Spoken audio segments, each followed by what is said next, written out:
Hello, everyone. Thank you so much for joining me today for episode 3 of the Betterment Project. Today, we're going to do some stop motion with a little bit of help from my kids. It's not going to be perfect, but I'm hoping it'll make an otherwise possibly tedious topic a little more entertaining. Today, we are going to be talking about the category system.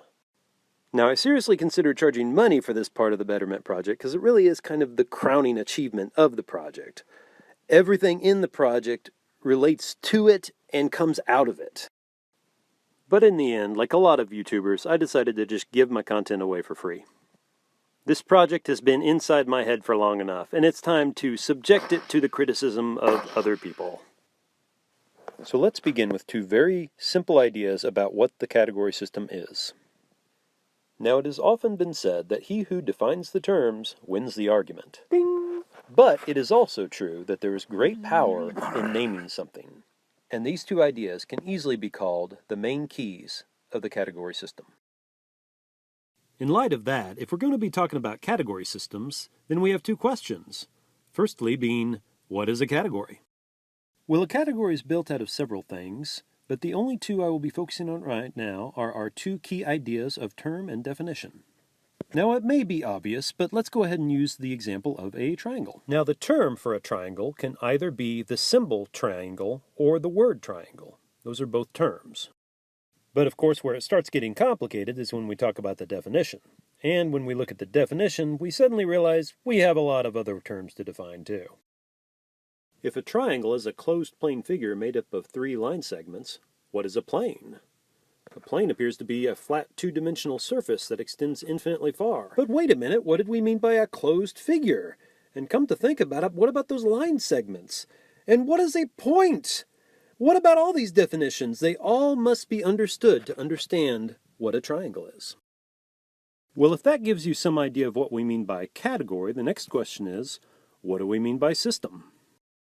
Well, what a system is not is something like a singular linear causal change, where one single thing affects another in a straight line.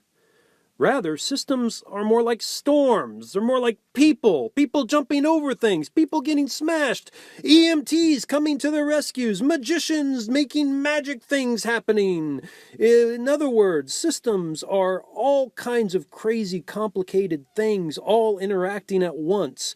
Maybe linear things happening through them, maybe singular points, but all of it is far more chaotic than a singular linear system. Well, if that all gives you some idea of what a category and a system is, then the question is, what is a category system? Well, it may be a little bit of a bold claim, but I don't think it's beyond the pale to call it a critical thinking 2.0. One good way to define a category system would be to call it a process or tool for making our beliefs complete, accurate, and aligned. Okay, but we got a lot more terms to define. By complete, I mean that everything necessary for a category is included in that category. By accurate, I mean that everything in the category is arranged in an apparently accurate way. Now, an important idea is the idea of alignment, but I need to talk about maps first. Now, within the category system, a map is not just a way of visualizing our ideas, but a way of organizing our ideas. Maps are split up into realms or different areas of thought.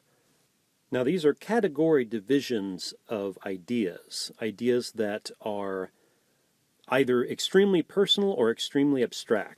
Divisions like the now, or everything that is happening now. In some ways, this is the only thing that we really know. But connected to that is the personal. Everything that a person can talk about involving themselves, their experiences, their jobs, their size, their shape, everything a person has within themselves.